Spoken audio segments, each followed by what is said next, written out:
Overhead lines generally used as copper conductor. ACSR conductor C is the correct answer.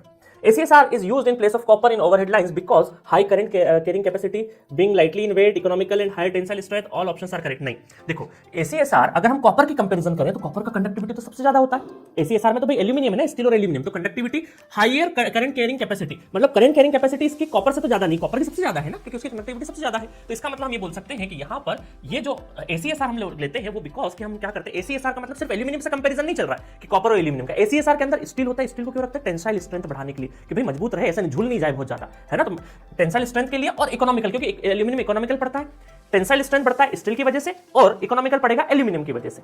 तो ये दोनों option सही है, तो सी इज द करेक्ट आंसर। नहीं तो जनरली क्या होता है, ऑल ऑफ द करेक्ट लगाने के चांसेस बहुत ज्यादा होते हैं, क्योंकि बीइंग लाइटर इन वेट करके सोच लेते हैं स्टूडेंट, बट यहाँ एल्यूमिनियम से कंपैरिजन नहीं हो रहा है, ACSR से हो रहा है।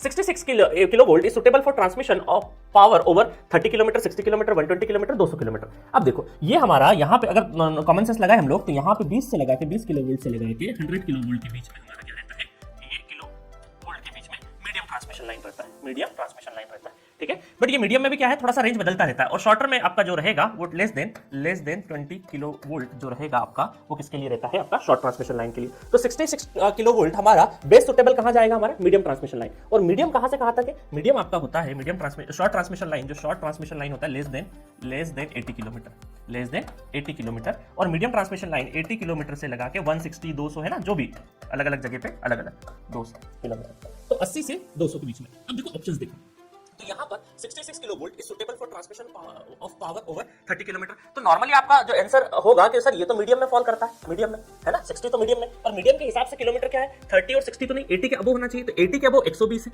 बट 120 80 से थोड़ा सा काफी दूर हो जाता है ना। अब देखो कॉमन सेंस लगाना है आपको, क्योंकि इसके हिसाब से देखें तो इसके हिसाब से तो भाई 120 आ जाना चाहिए कि सर 120 तो हमारा 80 से 160 के बीच में फॉल कर रहा है। बट आप यहाँ पर ध्यान से देखें कि जो 66 किलोवोल्ट है वो आपका मीडियम ट्रांसमिशन लाइन में फॉल जरूर हो रहा है ना, कहाँ पे, बीच में कहीं पे हो रहा है, बट यहाँ पर 30 बहुत छोटा हो जाएगा, 30 बहुत छोटा हो जाएगा, तो इसके लिए जो सुटेबल रहेगा वो 60 किलोमीटर रहेगा। तो कई बार ये सारी चीजें भी चेंज करनी पड़ती है टाइम के, मतलब कॉमन सेंस लगाना पड़ता है थोड़ा।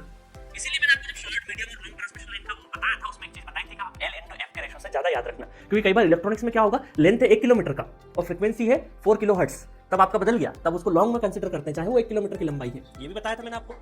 तो इस चीज का ध्यान रखना। तो यहां पर आपको 60 किलोमीटर लगा सकते हैं, आप 60 किलोमीटर लगा सकते हैं, क्योंकि 66 के भी हमारा कहीं ना कहीं ये तकरीबन ये 20 और 100 के उस साइड में रेंज है। इसका अगर मिड पॉइंट देखें तो मिड से भी ऊपर की साइड में है, और यहां पर अगर हम 30 किलोमीटर ले लेंगे, अगर यहां पे 120 किलोमीटर ले लेंगे तो ये हमारा 80 के बहुत ऊपर पहुंच गया है, मतलब तकरीबन 40 किलोमीटर और ऊपर पहुंच गया है। तो हम ये बेस्ट सुटेबल, क्योंकि सुटेबल पूछा है, सुटेबल फॉर 60 किलोमीटर लेंगे, तो B is the correct answer, ठीक है। चलिए नेक्स्ट।